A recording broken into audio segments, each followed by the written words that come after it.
I'd like to first thank you for inviting me to this conversation. It's a pleasure to be here. Welcome all of you, wherever you may be. I'm going to try and maybe first go over the whole idea of aesthetics and caste, and then specifically also deal with Carnatic music. And I also understand there are a few people who've read the book, Sebastian and Sons. So maybe we'll touch upon that also, which is a very important part of the larger conversation.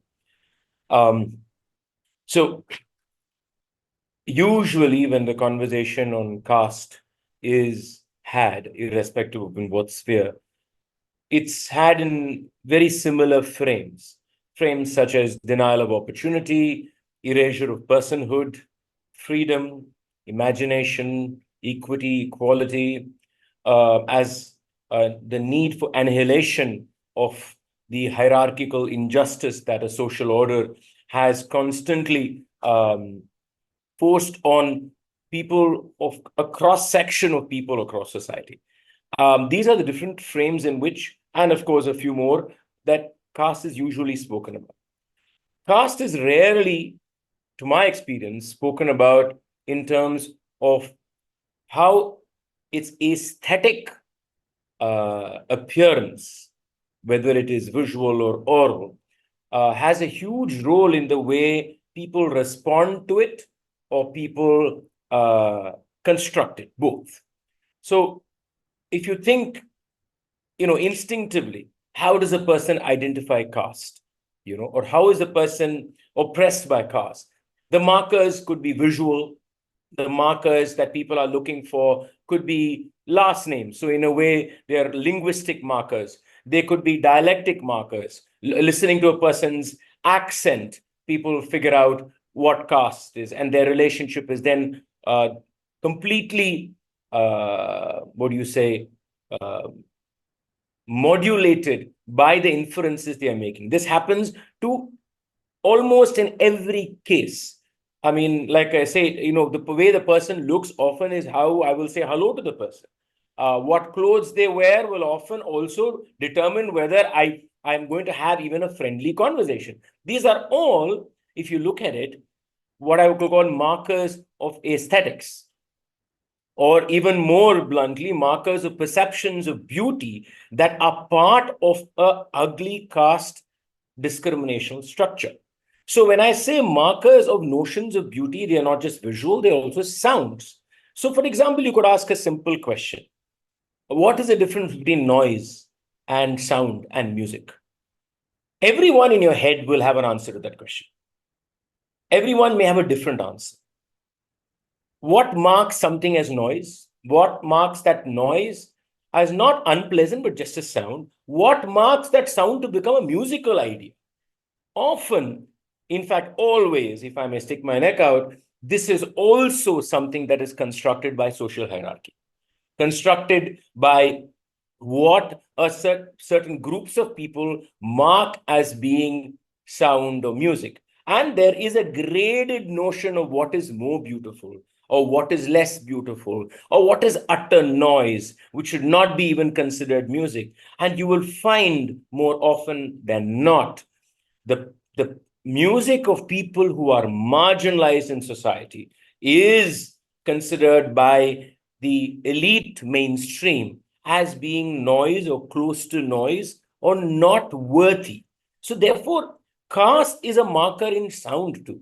Caste is a marker in what we believe is better sound, better music, or what. So therefore, caste plays a huge role in the way we feel, the way we respond to a recording, the way we respond to a color of a sari, the way we respond to a color of a house. Often the way houses are painted, we are responding to, we think it's about preference. Often we'll say this is preference, this is taste. But every one of those things are governed by predisposed notions which come from ugly social order. And in India, this ugly social order, without doubt, is caste.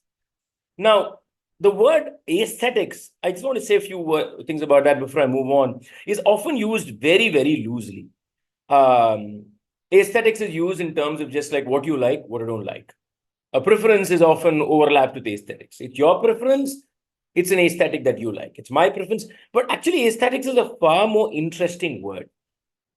Most Greek words that end with that thikos end usually mean it's a body that comes out of some kind of empirically arrived ideas. Empirically here means through observation, through experience. So aesthetics is like an understanding of how our senses operate from observation and from that understanding. So in a way, it is not a personal taste, but rather an understanding that is born out of observation of how these tastes are formed, and also to look at whether there is something that is beyond taste. So very important aspect of aesthetics is not what you like or what I like. For example, I use this example often. Say the Ambani's home. Most people here who have seen a picture of it will say, God, it's horrible looking, right? Now, but there could be some people who think it's good looking. But let's think of why it is horrible. Now, it being horrible looking is a taste. You may like it, I may not like it, construct in a certain manner. But then if you look at another thing, what is the function of a house? What is this house saying?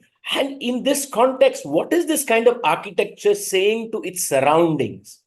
To build a building like that, when you're surrounded by people who some don't have even homes, some live in just a single matchbox place, what is that saying to the larger conversation, the environment? Now, aesthetics has to observe all this. Aesthetics has to observe the formation of all this.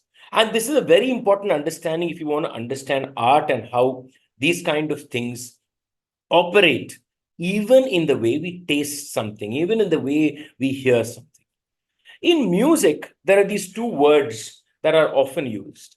In English, they'll say classical and folk. In India, they will say Shastriya Sangeet, for example. I don't know how many of you watched Doordarshan in those days.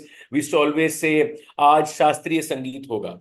So almost everybody knew that meant either Hindustani classical music or Carnatic classical. Now, these words are also interesting. Now, are these words of aesthetics? That's the question I'm asking, which is why I introduced you the word. Are these words describing something aesthetic about the forms that fall under these words? This is a serious question. We can't take this frivolous.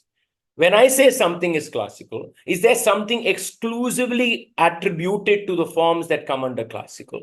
When I say folk, is there something exclusively attributed? Let's first accept that these two words are not used equally. There is no equality in these two words. The word classical is definitely a word that is far more privileged than the word folk. Now, if I ask any person quickly, what makes something classical? There are certain things people will very, very quickly say, even if they don't listen to the classical. That is the whole thing. That's why it's caste. Even if they don't like it, they will say this. Because we've also placed the classical as something aspirational. They'll say it is very difficult. They'll say it's very sophisticated. It's very complicated only for all these very people who have learned it. Unless you know, you can't listen to classical. Some people will say it's very old, antiquated. The other thing is they'll all talk about how elevated it is, how elevated it is, how profound it is. Somebody said caste or class. I'll come to that. This is caste. Class embeds itself on every social discriminative marker. Class does not exist ever as an economic phenomenon. It is always also a cultural phenomenon. And therefore, it is caste. It will be class because of caste, you will discriminate and you will push people economically out too. Anyway, coming back to what I was saying. So another thing about the classical is, if you ask any classical musician, you ask any classical dancer, they will never talk about the body. The body is only a vehicle. They only talk about ideas, about profundity, about something that is beyond reality. One thing that the classical always talk about is not connecting itself with the temporal, not connecting itself with everyday things, with colloquial things, with things that happen on the road, the thing that you experience. All classical forms will stay away from this, or will use that to kind of present itself as being beyond, right? So in Indian classical music, we talk about moksha. We will talk about how it's a realization, how it is going beyond the realities of everyday life. When it comes to the folk, it becomes exactly the opposite. First, the folk is considered to be everything about everyday life. Some people say ethnic, a very, very dangerous word. They'll say it's ethnic. They'll say it's rustic, it's real, it's people of the soil. And by the way, none of this, even if it's well-intentioned, I want to see a lot of people use this well-intentioned. I'm not saying everybody is using it in a manner to discriminate. No, it's a habit. Actually is also hierarchical expression. It is saying something. Some people say it is not as organized. Some people say it's not as evolved. They'll say classical took from the folk. When they say classical took from the folk and made it, they're also saying that they took something that was little ordinary or maybe okay and made it something greater. Much like a savior complex, this is an aesthetic savior complex of sorts, right? So people will say this, but if you actually analyze this, none of this works in reality. Folk is a generic term that has no aesthetic meaning.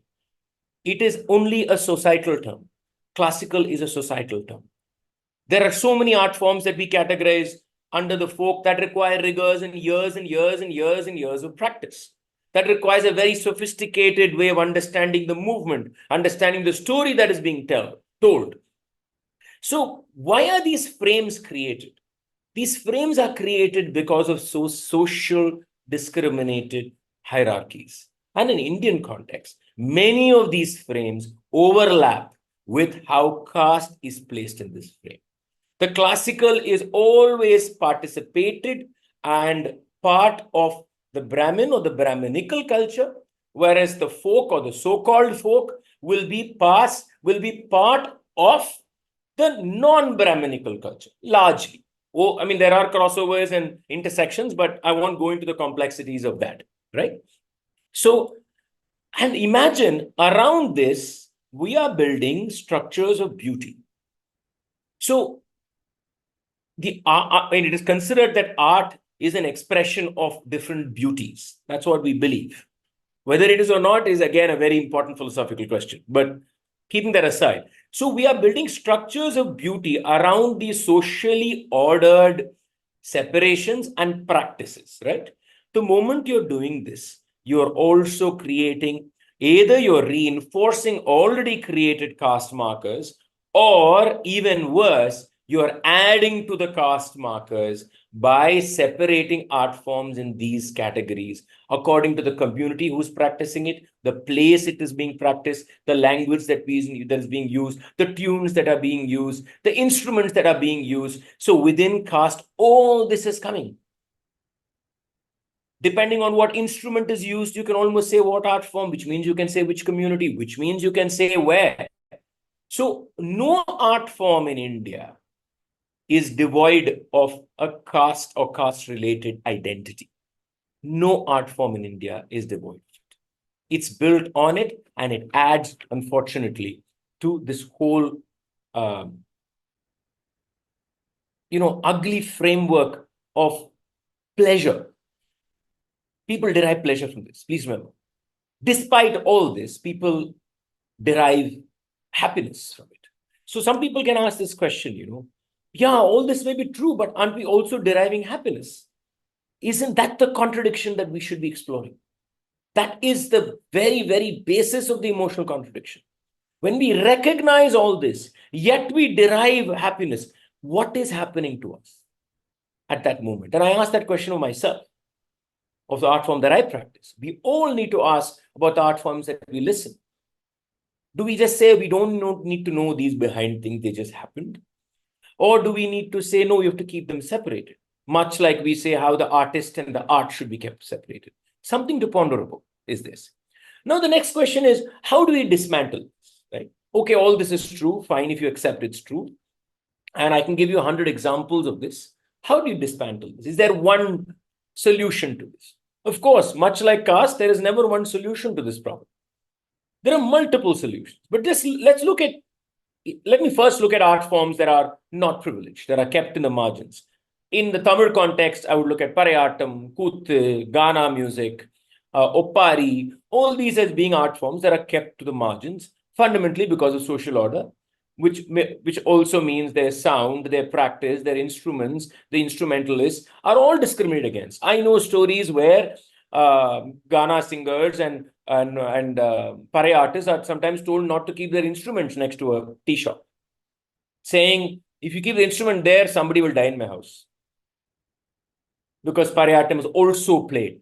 Operative word is also played for funerals. It's also played for so many other things, but that's all we remember. So where is the beauty in it? What is happening? How does one dismantle this?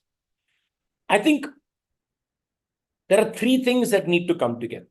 Is one, the community that is cradling this art form have to be empowered to present it as an art form. Empowered to present it as something that is contesting notions of oral, visual, physical aesthetics, right? That has to be empowerment. Now, some people may say, and I've heard people from communities where they play Pare or Dugana and say, we don't want anything to do with this. This has too much stigma. This kind of art forms just marginalize me. I want nothing to do with it. I think that's also a fair call.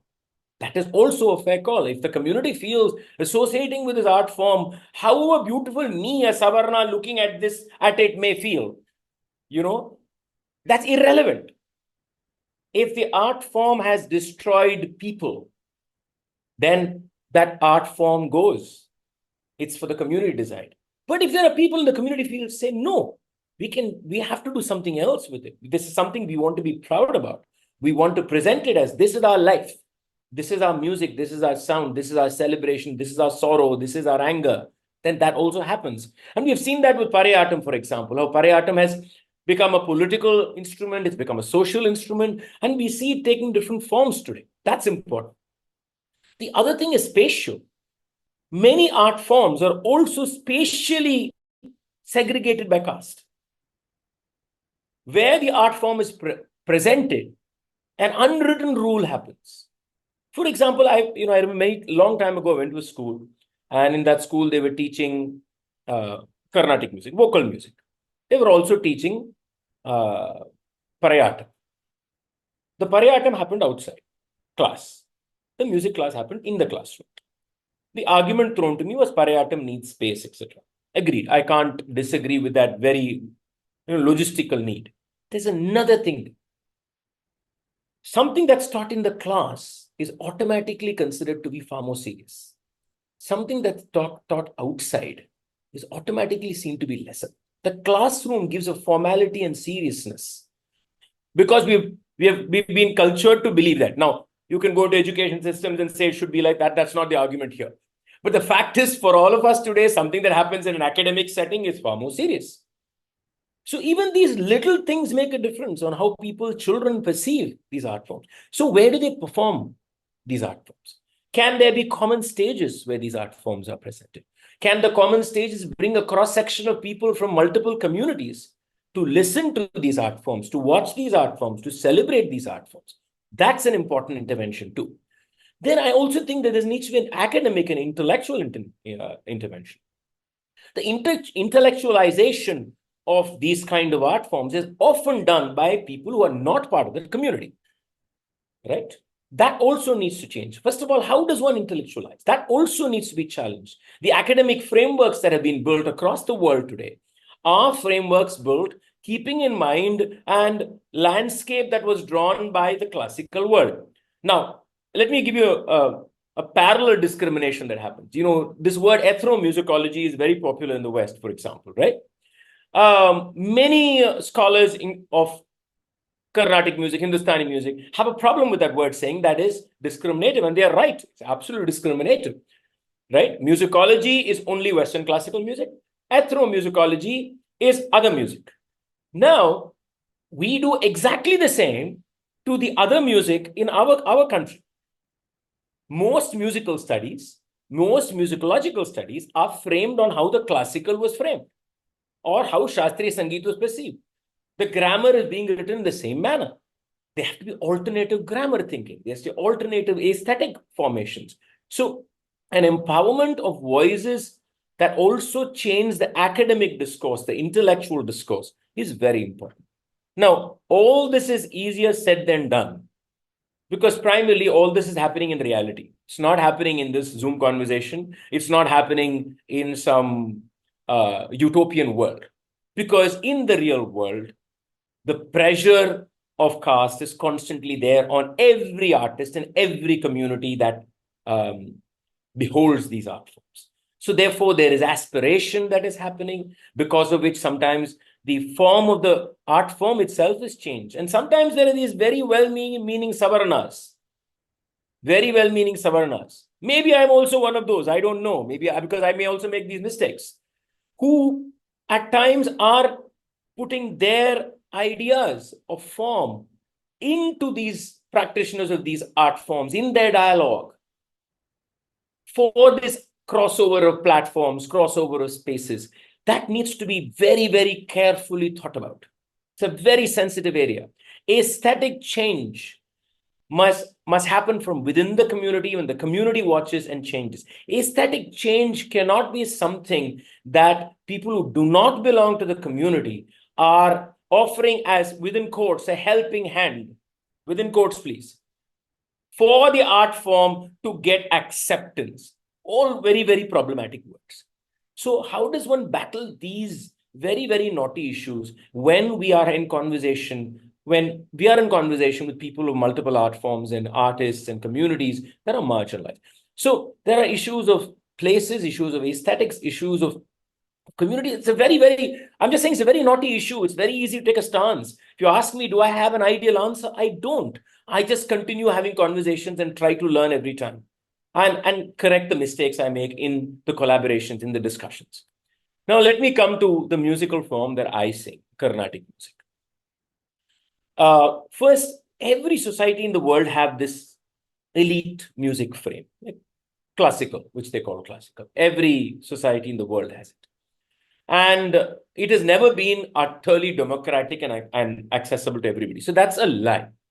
Okay, no art form that occupied the echelons, the top echelons of society in the courts or in the homes of the elite and the upper caste and the upper class, or in the West, the whites, was ever accessible to the entire population. It was meant to be exclusive. It was always meant to be. So let's first come to that acceptance that this is a historical problem, right? Now, so who practiced Carnatic music? Carnatic music was fundamentally, I'm not going to go to the age of it, let's say in the last 200, 300 years, max, that's a frame that is fair. It was practiced by Brahmin scholars, Brahmin musicians. It was practiced by hereditary dancers and musicians who then were called Devadasis. It was practiced by Nadaswaram Tawil community, the Isivelalas, as they call themselves in one area of Tamil Nadu.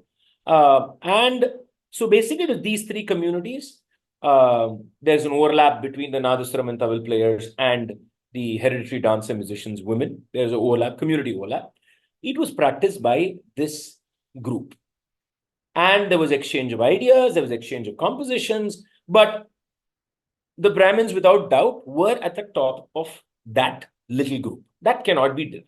That is the truth. Now, because of multiple changes in social order that happened in the late 1900s to early 20th century, when especially the hereditary dancer women were targeted and stripped of their art, their life, their livelihood, their imagination, their creativity, their place, their respect, everything, in the anti-notch movement. Now, the anti-notch movement was to target, of course, the abuse of women that was happening in the larger spectrum of society. And like always, in this entire process, the people who got affected were the women, unfortunately. And the men went scot-free, as always.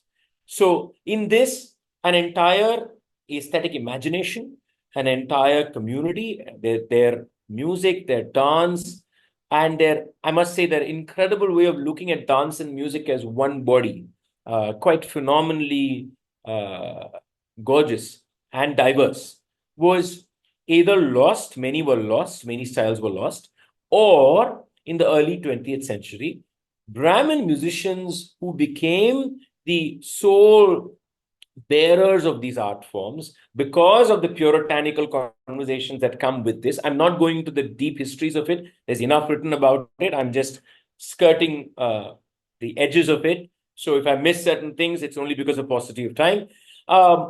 They also took this music from the community. They learned from them. They learned compositions. They took ideas. They built on what they learned. And this music became, in the last 100 years, predominantly practiced by Brahmins. The last the last Isevelalar musicians generation were probably 70s and 80s, after which you can't really find them. One or two, but they are not names you would know. So they were lost over 30, 40 years. Now, this is the reality. Now, where is the caste in Carnatic music? Some people can say, what is this TM.Krishna talking about? It's all in his head. There are many people who still believe that. Like they believe that about caste in general, but that's also true. But it happens in every space. I think one of the things that people, especially people with caste privilege,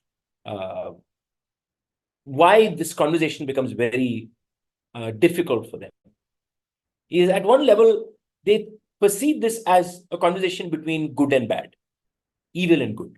The moment we point out to caste privilege, they think we're saying that they're some horrible human beings.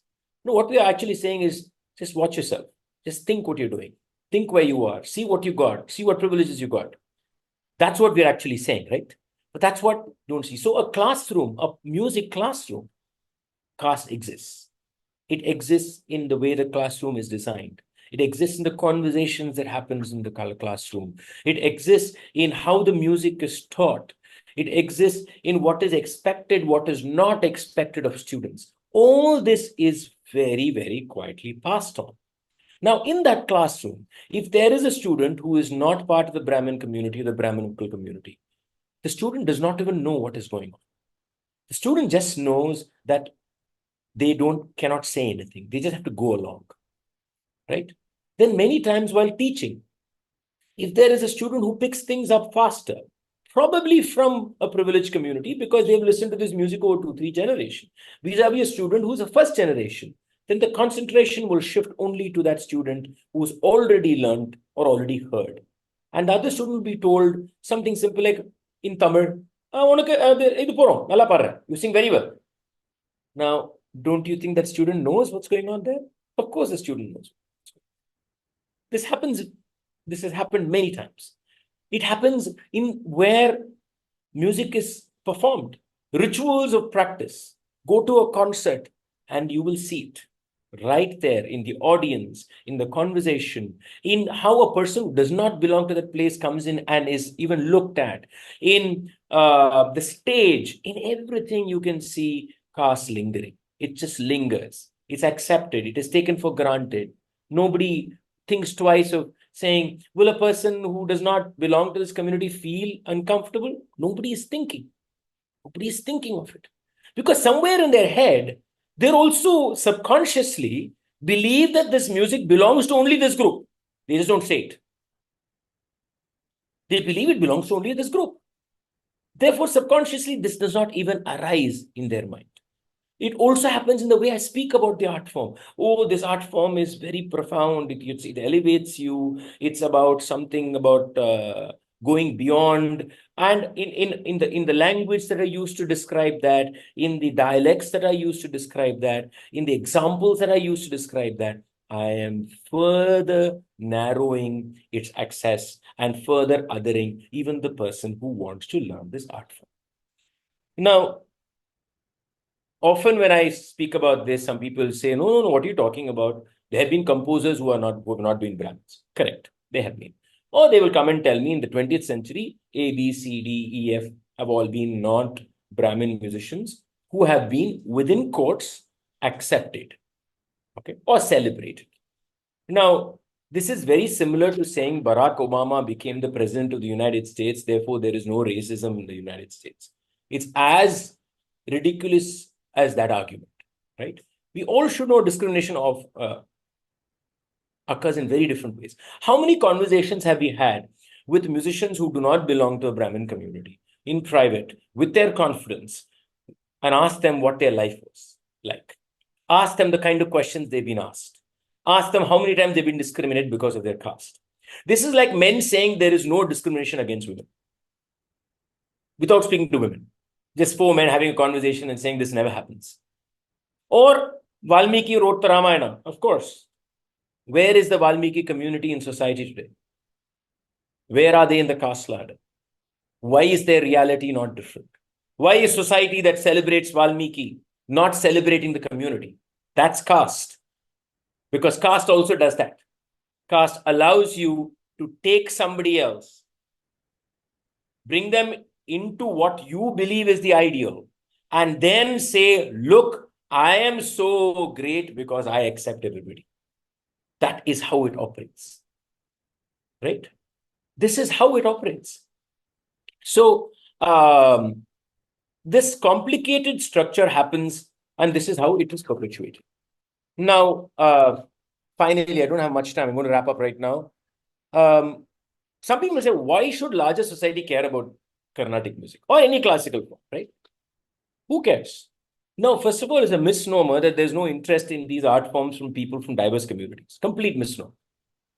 And if you, in Tamil Nadu, or if you go to Kerala, you go anywhere, you will find people from diverse communities who are interested. What they don't know to do is, where do I go? And they may learn the beginning stages of the art form. From there, how do I upskill? How do I have access to TM.Krishna, for example? Do I have access? No, there are so many invisible, barriers. So how does one access that? How does one change that? Those are questions, right? How do we welcome them? So first of all, there are many people interested. I would even make the argument, even if there's one person from any community who wants to learn this music, they must be welcome. Not say that it's available, it must be welcome, which means we need to, as a community, go out of our homes, out of our shells, out of our spaces, and do this. Why should we do this? This is not to say Carnatic music is the greatest. No, it is for the benefit of Carnatic music that diversity needs to exist in the art form. Diversity in any field of activity makes that activity far more richer and far more real. The less diverse it is a bubble. I would go to the end, to the point of saying it is a false bubble because it has not seen the real world. Carnatic music, or the classical world in general, has to see the real world, which also means, by the way, that you can't just say the form is perfect, everything about it is brilliant. You just need to reach. No, what we sing about, what does the music say? Who is saying it? Where is it being said? All that has to change. The songs I sing, the way I speak about the songs I sing, the way I have my classroom, the way the spaces of performances are kept. Where are they? Are they diverse spaces where many people have access? All these things have to change, and it takes time. Is it magic? No. Will it happen in a few years? No. Cultural transformation sometimes takes generations. We're also talking about people who may be first-generation learners. Sometimes it takes the second generation, right? So people don't realize that it is also not easy to pass it on in a manner where skill sets are passed on, environment is created.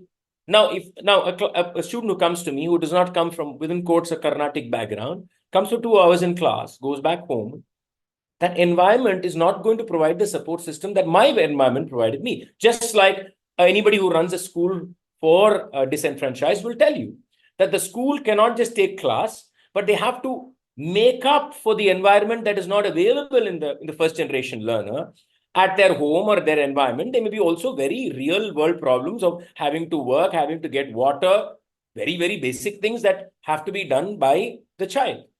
So just like that, it is not just about me taking music class. It's about me also trying my best to provide an environment for that. And finally, I'll come to the music the Mridangam makers. Some people about whom I had not thought about at all, which is why I finally landed up writing the book. And they're first of all, that they are knowledge creators. Their ability to craft, sculpt a mridangam is something extraordinary. It involves physical activity. It involves oral sensitivity of very high order. It involves very high skill, understanding of skin, wood, sound, resonance. It involves great amount of intellectual activity, and they've created an entire knowledge basket, which they have done, which is the makers, many of them coming from Dalit communities. And in Tamil Nadu, many of them are Dalit Christians. And they have a very complex relationship with the Mridangam player. Now, here is a very complicated relationship.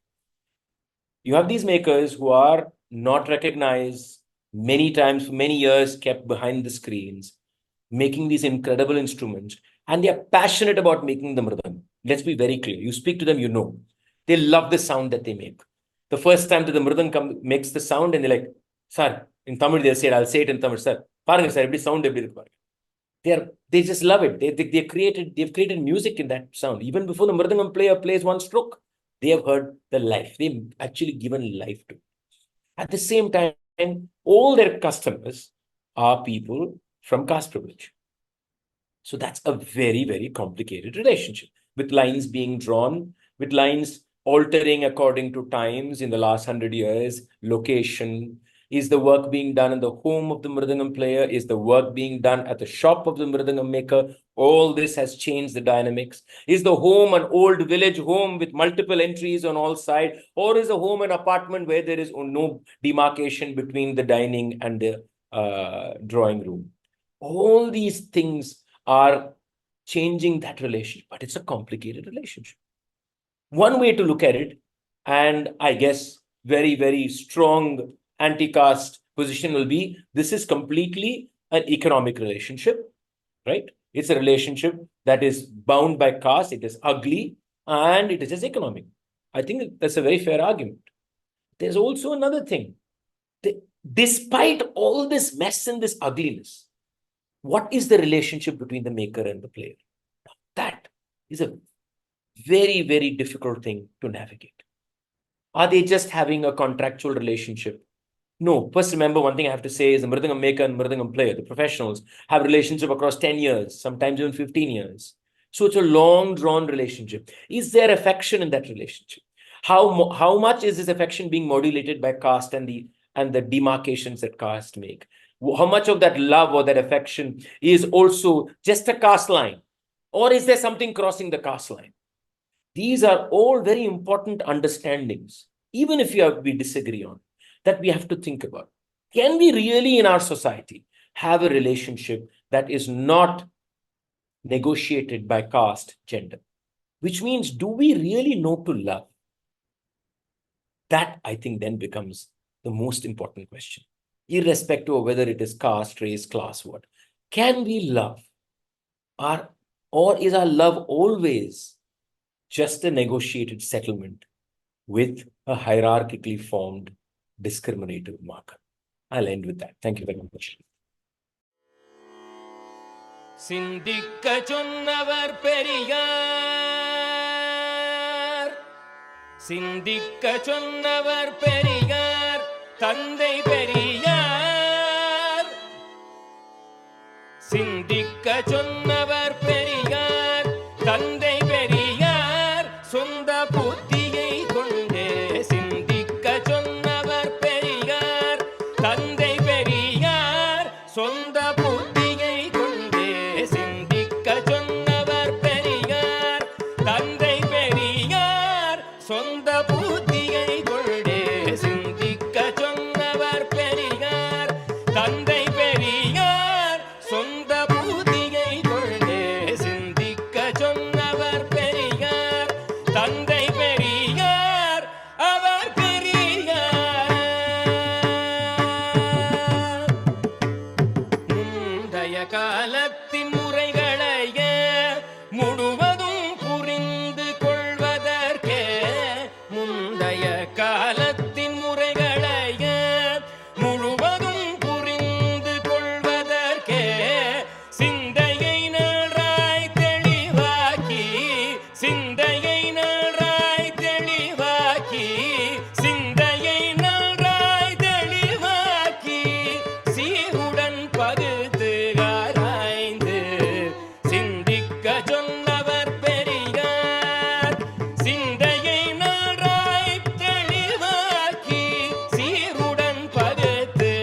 பிற விதிமுறைகள் ஏன் ஆதிக்க நடைமுறை ஏன் அநீதி தீண்டாமை ஏன் ஆதிக்க நடைமுறை ஏன் அநீதி தீண்டாமை ஏன் பாதிக்கப்படுவோர் யார் பலனடைந்து வாழ்வோர் யார் பாதிக்கப்படுவோர் யார் பலனடைந்து வாழ்வோர் யார் ஏதும் அற்றோர் யார் ஏமாற்றி பிழைப்பவர் யார் ஏதும் அற்றோர் யார் ஏமாற்றி பிழைப்பவர் யார் மோதி உடைத்து முழுதாய் இங்கே மாற்றம் காண முழுதாய் எதையும் சிந்திக்க சொன்னவர் பெரியார் தந்தை பெரியார் சொந்த புத்தியை கொண்டே சிந்திக்க சொன்னவர் பெரியார் தந்தை பெரியார் சொந்த புத்தியை கொண்டே சிந்திக்க சொன்னவர் பெரியார் தந்தை பெரியார் அவர் பெரியார் கற்பி ஒன்று சேர் புரட்சி செய் என்ற கருத்தை நெஞ்சில் விதைத்த வீரர் கற்பி ஒன்று சேர் புரட்சி செய் என்ற கருத்தை நெஞ்சில் விதைத்த வீரர் போர்க்களத்தில் நின்று விளைத்த சூரர் கற்பி ஒன்று சேர் புரட்சி செய் என்ற கருத்தை நெஞ்சில் விதைத்த வீரர் போர்க்களத்தில் நின்று விளைத்த சூரர் அற்ப சாதியை கழித்திட வந்தே அறிவை ஊட்டிய கரிய தீரர் எம் மகத்தில் வாழ்கின்ற சிங்காரர் கற்பி ஒன்று சேர் புரட்சி செய் என்று கருத்தை நெஞ்சில் விதைத்த வீரர் அற்ப சாதியை கழித்திட வந்தே அறிவை ஊட்டிய கரிய தீரர் எம் மகத்தில் வாழ்கின்ற சிங்காரர் அற்ப சாதியை கழித்திட வந்தே அறிவை ஊட்டிய கரிய தீரர் எம் மகத்தில் வாழ்கின்ற சிங்காரர் மாற்ற ஊற்று மதியில் நெருப்பே மனுவை கொல்ல வந்த மாழுவாம் அவர் மண்ணை பிளந்து தந்த கோழுவாம் ஆற்றல் வேகம் அருளும் மேகம் மணலின் சொற்கள் பிடித்து எழுவோம் அவர் அடியில் விழுந்து வணங்கி தோழுவோம் மாற்ற ஊற்று மதியில் நெருப்பே மனுவை கொல்ல வந்த மாழுவாம் அவர் மண்ணை பிளந்து தந்த கோழுவாம் ஆற்றல் வேகம் அருளும் மேகம் மணலின் சொற்கள் பிடித்து எழுவோம் அவர் அடியில் விழுந்து வணங்கி தோழுவோம்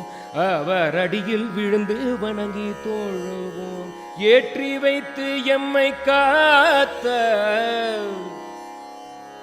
ஏற்றி வைத்து எம்மை காத்த ஏந்தல் நாங்கள் பெற்ற சீராம் ஏற்றி வைத்து எம்மை காத்த ஏந்தல் நாங்கள் பெற்ற சீராம் ஏழை எங்கள் அண்ணல் அவர்தான் யாராம் ஏற்றி வைத்து எம்மை காத்த ஏந்தல் நாங்கள் பெற்ற சீராம் ஏழை எங்கள் அண்ணல் அவர்தான் யாராம் போற்றி பாடி துதிக்க வந்த பாபா சாஹேப் அம்பேத்கராம் போற்றி பாடி துதிக்க வந்த பாபா சாஹேப் அம்பேத்கராம் அது போராடென்று தூண்டும் பேராம் ஏற்றி வைத்து எம்மை காத்த ஏந்தல் நாங்கள் பெற்ற சீராம் ஏழை எங்கள் அண்ணல் அவர்தான் யாராம் போற்றி பாடி துதிக்க வந்த பாபா சாஹேப் அம்பேத்கராம் அது போராடென்று தூண்டும் பேராம் அது போராடென்று தூண்டும் பேராம் அது போராடென்று தூண்டும் பேராம் அது போராடென்று தூண்டும் பேராம்